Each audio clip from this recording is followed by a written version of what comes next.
Good morning, guys. Welcome back on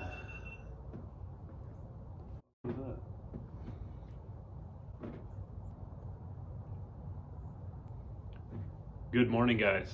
Welcome back to the 1985 garage. Today I'm going to be putting the transmission back together, and I'm going to show you all the steps along the way. I've never actually put one of these things back together, so this is going to be a learning experience for both you and I. But I'm a firm believer that if you read the instructions and follow along, you can figure it out and get it done. So let's see if that holds true.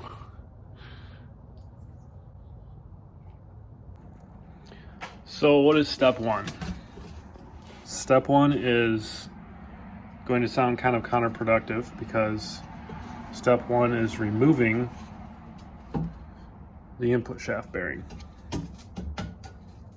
And the reason you have to do this is because it's going to be the last thing that's going to go on when you put this thing back together.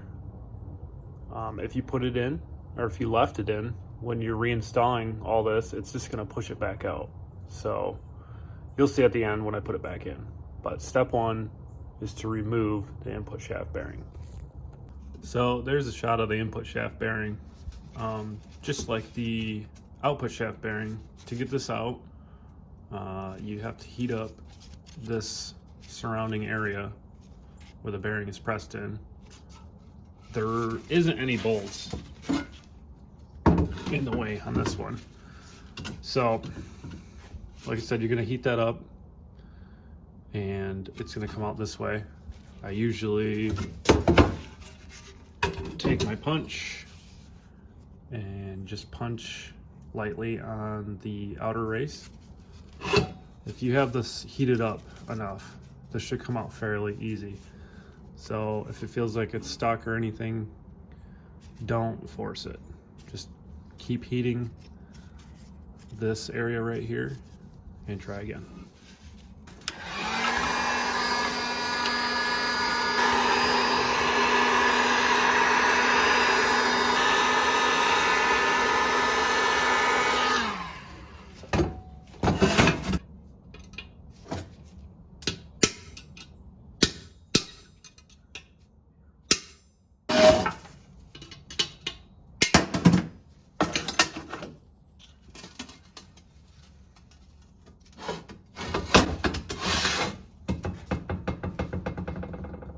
Okay, next step, guys, is to get the gear train put together to put back into the rear case.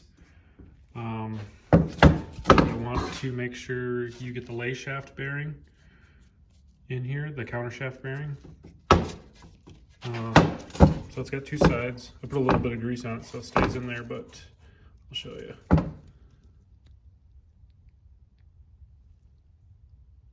The side with the outer plastic lip goes in this way.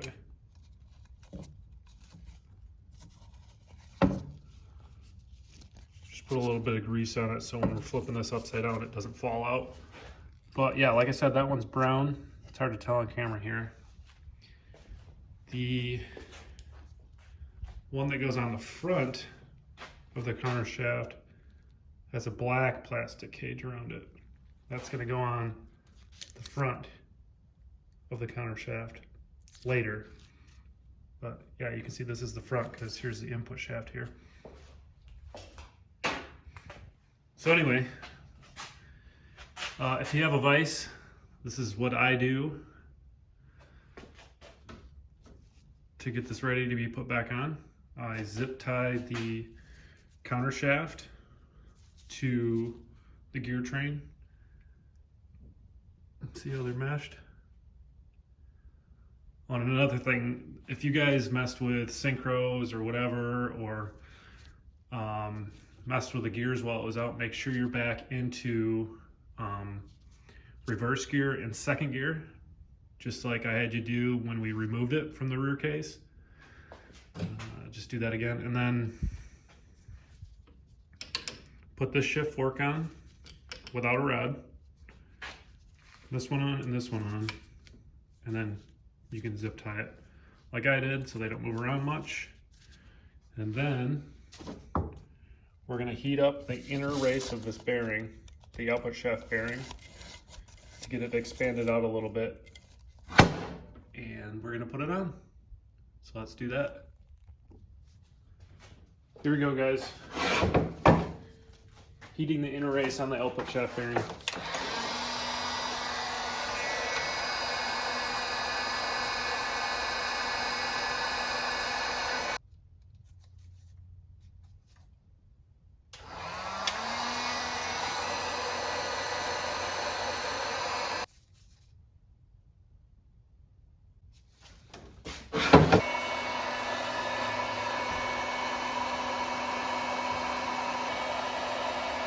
Also, guys, while I'm waiting for this thing to heat up, make sure you have this thrust washer on the output shaft.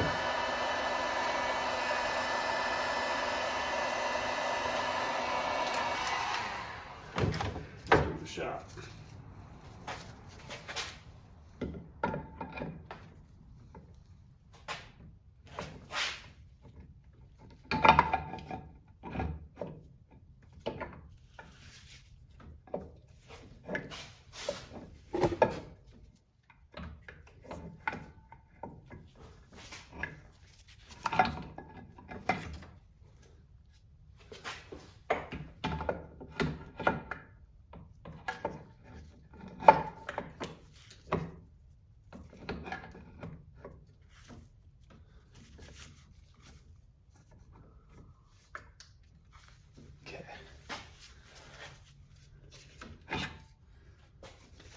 I have to reposition things, guys.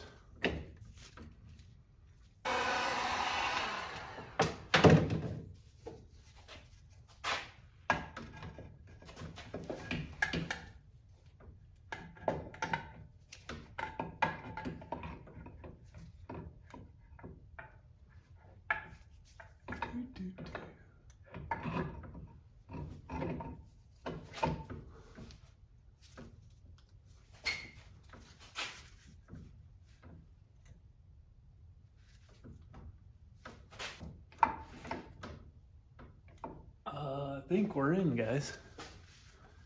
Sure. So I think that was a success. All right, I'm gonna get it out of the vise, guys.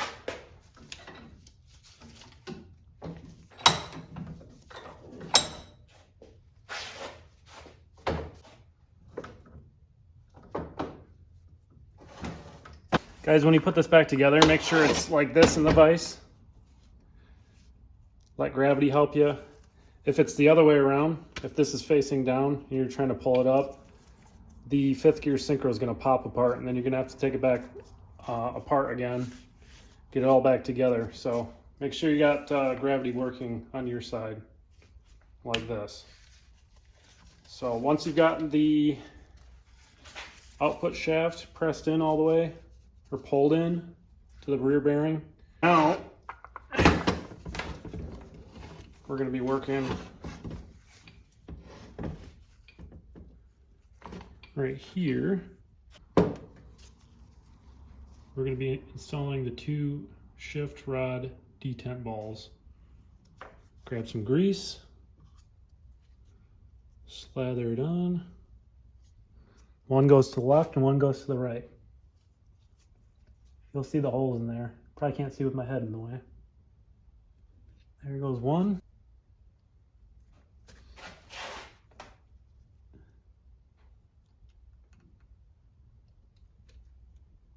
Here's the other one.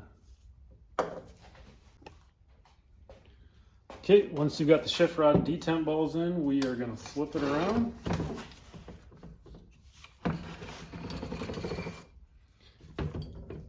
All the gears have to go in neutral. Hello.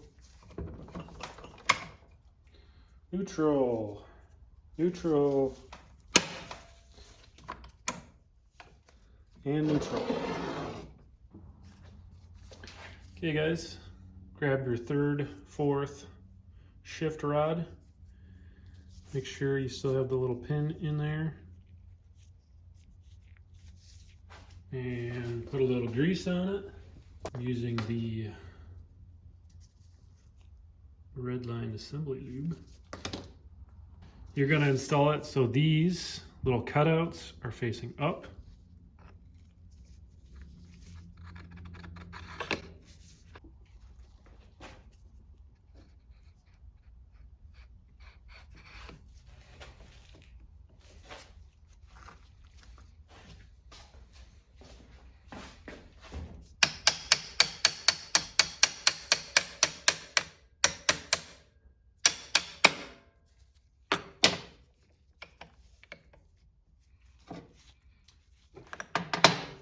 Make sure you position the rod so it lines up with the hole back there. Might have to give it a little tiny tap.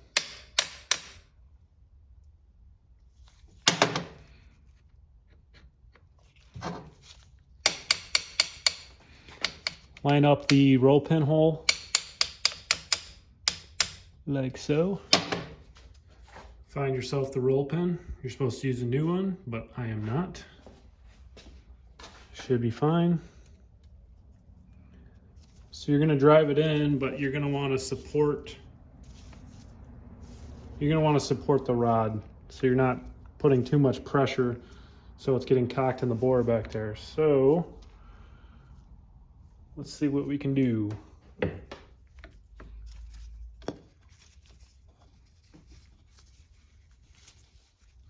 I'm going to support it with a little piece of 2x4.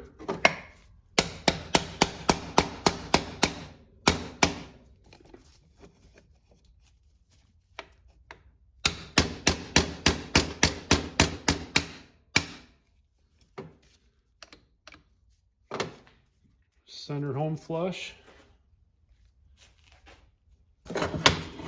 Back to here. Make sure this is nice and clean. Grab your cap. Clean that up because you're going to be putting gasket maker on it. And by the way, you can use a couple different things. I'm going to be using this. This is basically an anaerobic sealer. So sometimes this is hard to find. If you can get this is the best stuff, in my opinion. If you can't, get some Permatex anaerobic sealer, or you can use RTV. I wouldn't use RTV, but I mean, I have in the past. You're going to be using this sealer here, on the case halves, on the splines down here, and a couple other spots that you'll see. So this is going to be the first.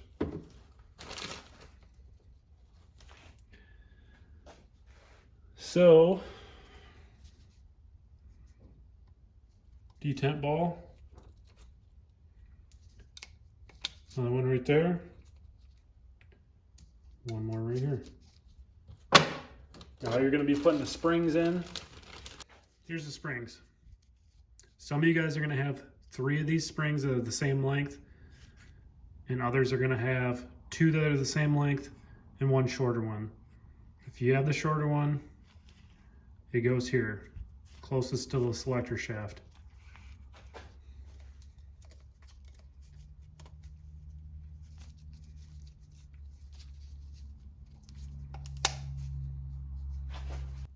It's gasket time.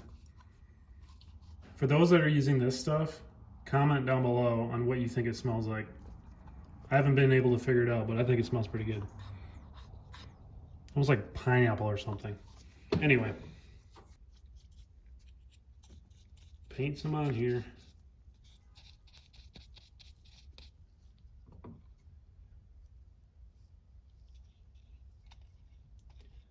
And paint some on here.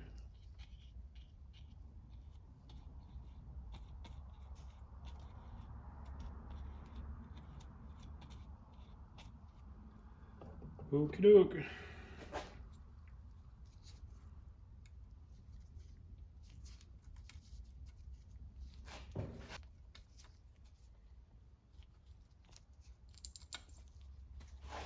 Okay, tighten the bolts down.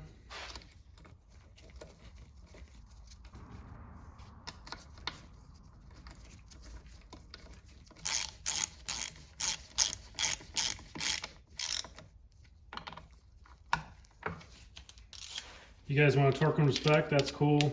If not, just snug them up. Spec is 10 Newton meters.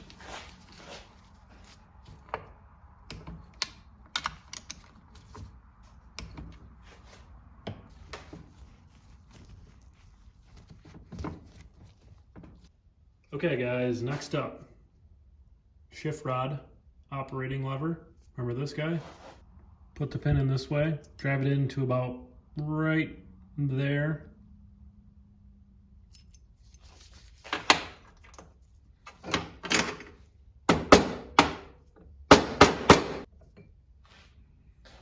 Shift rod time. Oop, looks like I'm missing a bearing.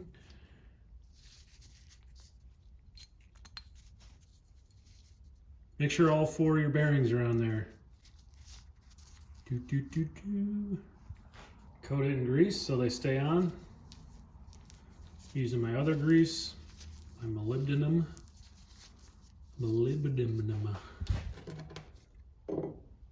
Molly coat. You can use whatever you want as long as it's sticky. Okay, take your selector rod.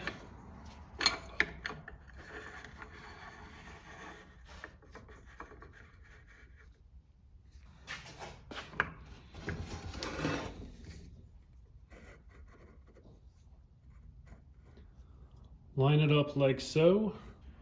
Okay, before you put in the selector shaft too far, you're gonna wanna grab this guy and put it right in there, in between those.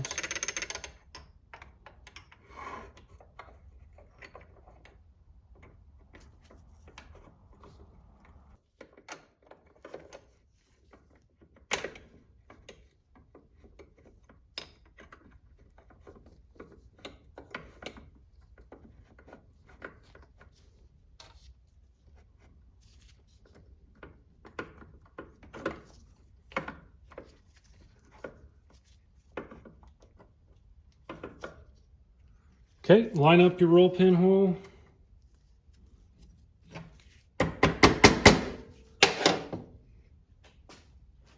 I guess do your best to support the end of the shaft like you did the other one. Don't want to be bending it. These things do bend easily, surprisingly. Don't ask me how I know.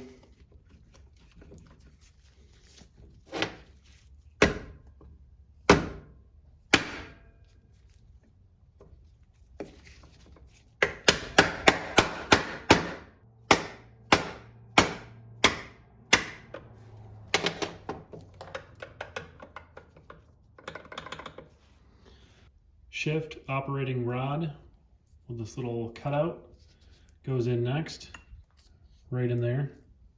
Cutout, right in there. Bow tie guy, the shift operating lever, is going to go in next. This mark is going to be up and to the left.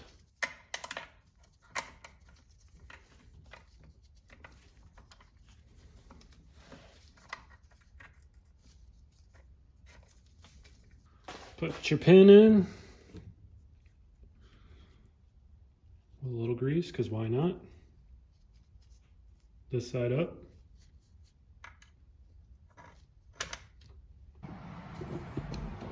Okay, next,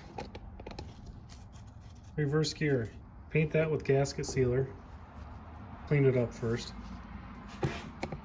And then we're going to install reverse gear and the shaft.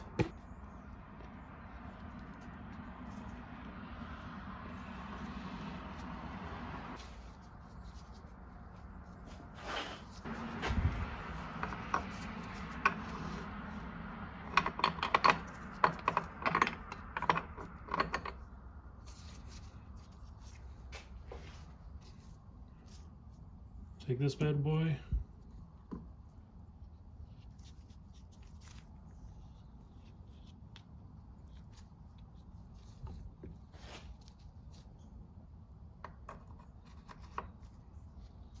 Get the bolt lined up down there with the shaft.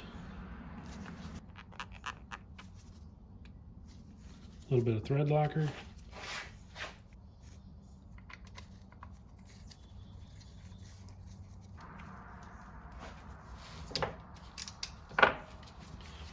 Torque it if you want, or don't. I don't really care. Spec is 25 Newton meters.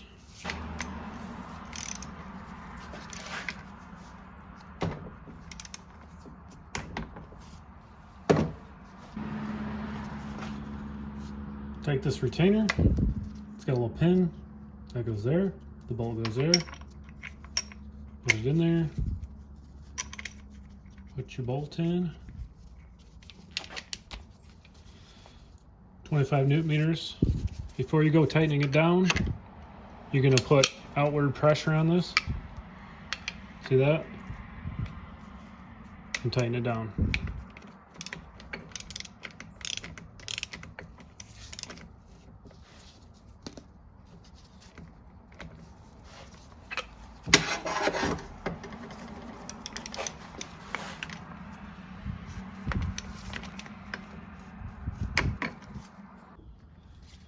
Okay, so the next step is to install the outlet flange, but in this case, I'm still waiting on the seal, so I can't put it on yet. So I'm gonna risk it and go on to the next step. Okay, here we go. Gasket sealer time.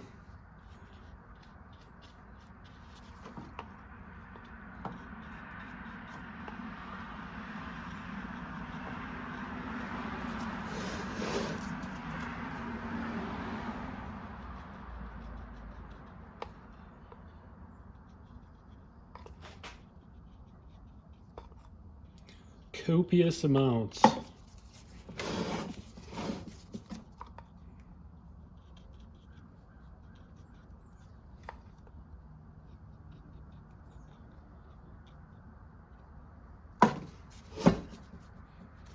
Oh boy.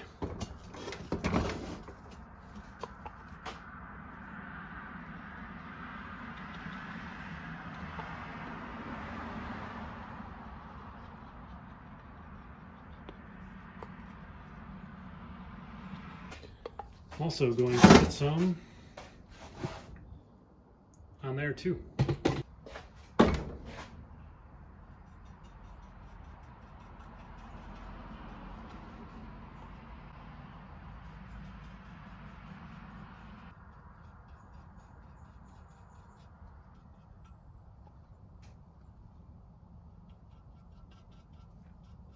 Okay, don't forget the countershaft bearing.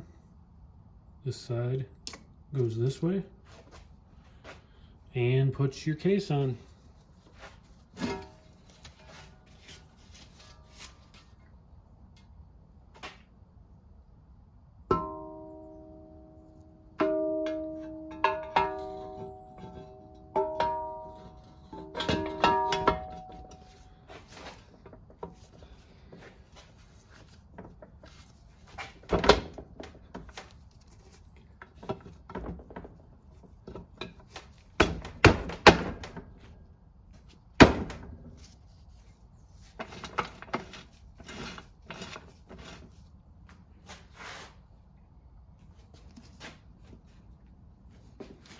I might have just lined it up on my first try. Yes, I did. So if you're having problems getting the counter shaft into the bearing up here, take your drain bolt out and you can pry it around with a screwdriver through here. You can feel the counter shaft right here.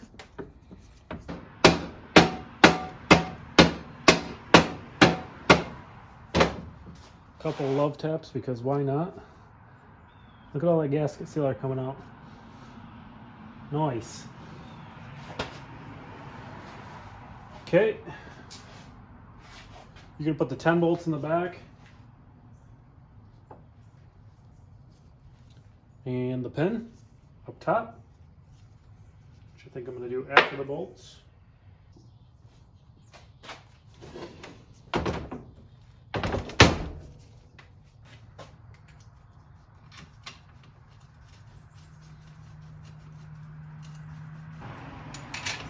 Right there.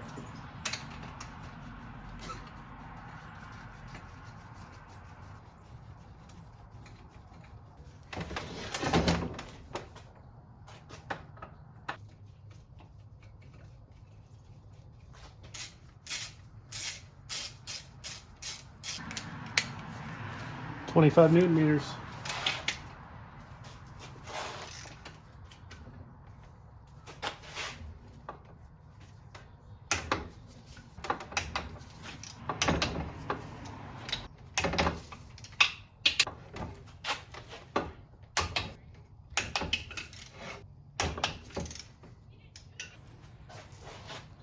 Okay.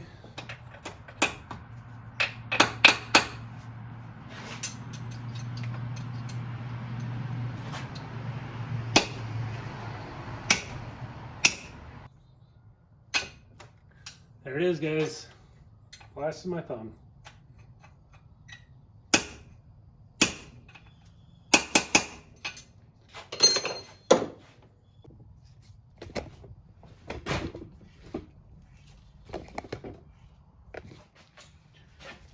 Okay, next, gonna put this bolt in, put some Loctite on it, some thread locker, whatever you want to call it.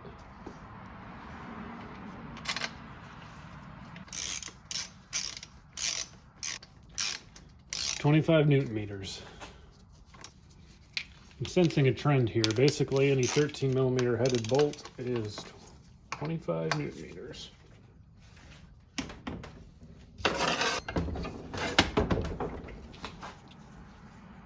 Remember this little roller guy?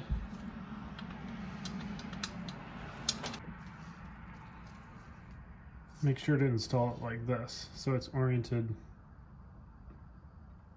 with the roller horizontal.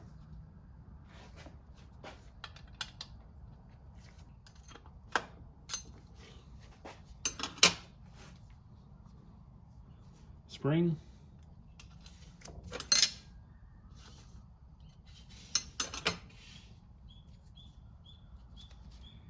And the plug. I'm gonna put a little sealant on it.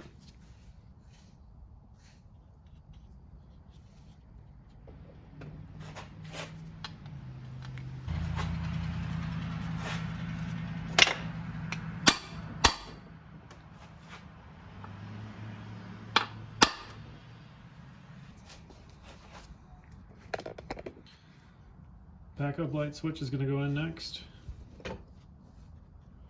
You guessed it. I'm gonna put some sealant on it. Whee.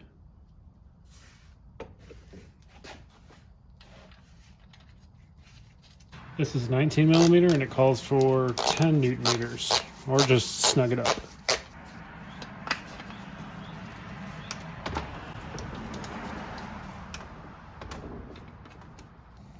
Forgot to do this earlier, but this plug has to go in the back here.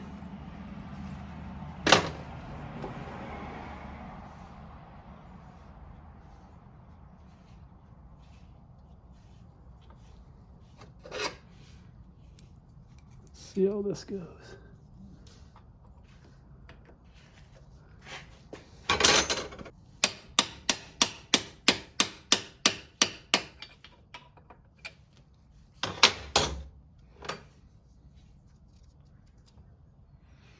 Looks good. Okay guys, only a couple more steps and your transmission is going to be back together. Next step is to press the input shaft bearing in. So most of these input shaft bearings are going to have like a shield on this side. Some of them do not, but the side that has the protruding inner race, like this right here, is going to go towards the gear train. So towards that way. So what you're going to do is you're going to heat this, the area surrounding the input shaft bearing, and also heat the inner race at the same time. So this is going to get interesting, but that's going to go in there. What I'm probably going to do is I'm going to heat the outer flange, the inner race, and I'm going to use the old bearing to push up against the new bearing to press it in. Okay, so I decided that the press is probably the best and safest way of doing this without ruining a bearing. So it's going to push it in nice and even. instead of, you know, putting more pressure on the inside or outside race. And I'm going to use the old bearing to push this in because it's going to be using the outer race and the inner race to push evenly against the old one, since they're, you know, they're the same size. And that's the key when you're pressing a bearing in too. You want to make sure you're pressing on the right race. In this case, we're going to need to be pressing on both inner and outer race because it's got to be pressed onto the shaft as well as the outer flange. So doing it this way, we probably don't really need to heat it up as much, but I'm still going to. Every little bit helps, I suppose. Okay, here we go.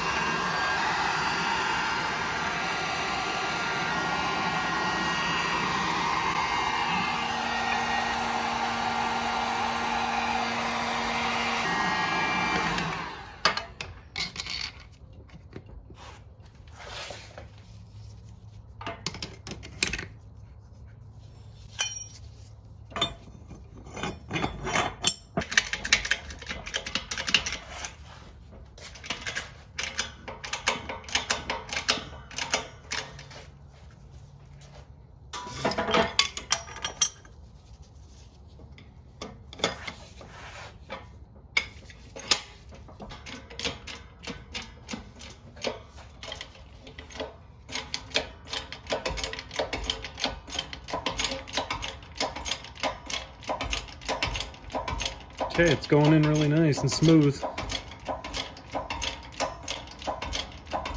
So yeah, if you got a press, use them.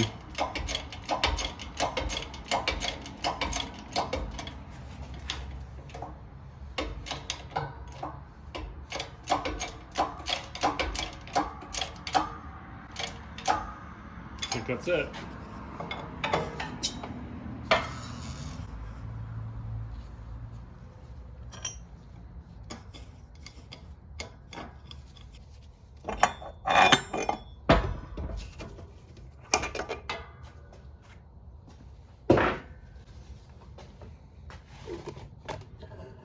It's in there. And it still turns.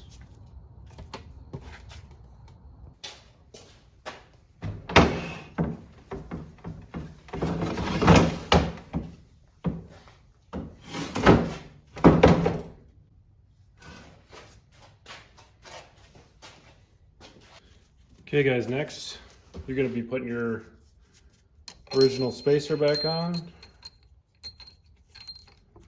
Right there. And a new snap ring. This is why you're going to replace them. Old one, new one. Fresh out of the bag. These come in different thicknesses, so make sure you get the same thickness as this one. You can get the part numbers out of the Bentley manual or online. Same thickness. See how the old one's so spread apart though? You could probably reuse this if you wanted to. Maybe put it in a vise and squish it down if you were in a pinch, but I already had a new one, so I'm gonna throw a new one on. That's gonna go on next. You should have enough room for this to go in if everything's measured out correctly. See how that goes in there? In the slot. Let's put the new one on. Here we go.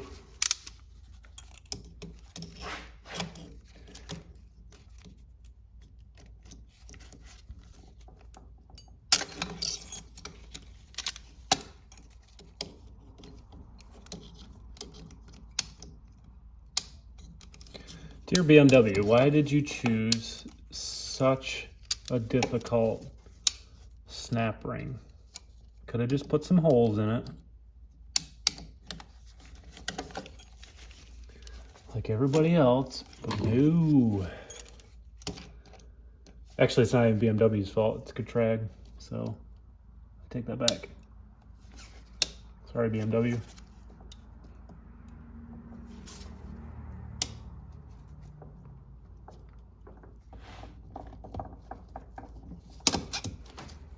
Well, there we go. I think it's stretched out a little bit, but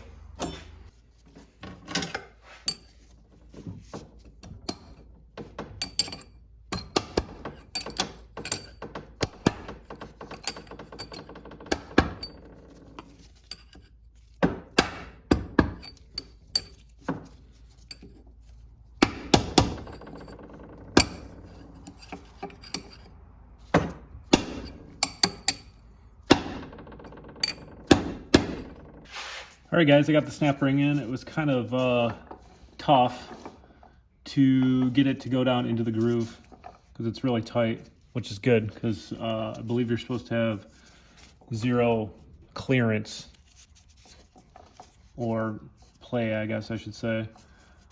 So everything measured out good. I did replace both of these bearings. They're from a different transmission, but I noticed that all the snap rings were the same size.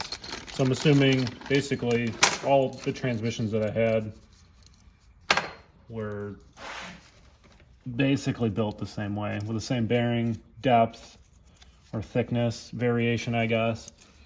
Because I measured all these snap rings with a caliper and just visually, and they're all the same. All these spacers are the same. The one that goes behind the snap ring, those are the same thickness. So you don't have to worry about this being different. It's all in the snap ring. So everything's in there good. You're gonna have a little bit of play in and out, but you'll notice you will have a little bit of play until you put this spacer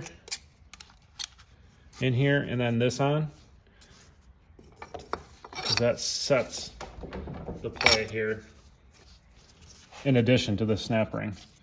So unfortunately I'm gonna have to end the video here though, because I need to replace the seal and I don't have it yet. I'm still waiting on my order from FCP Euro. I don't know what's taking those guys so long, but usually I get the parts before now.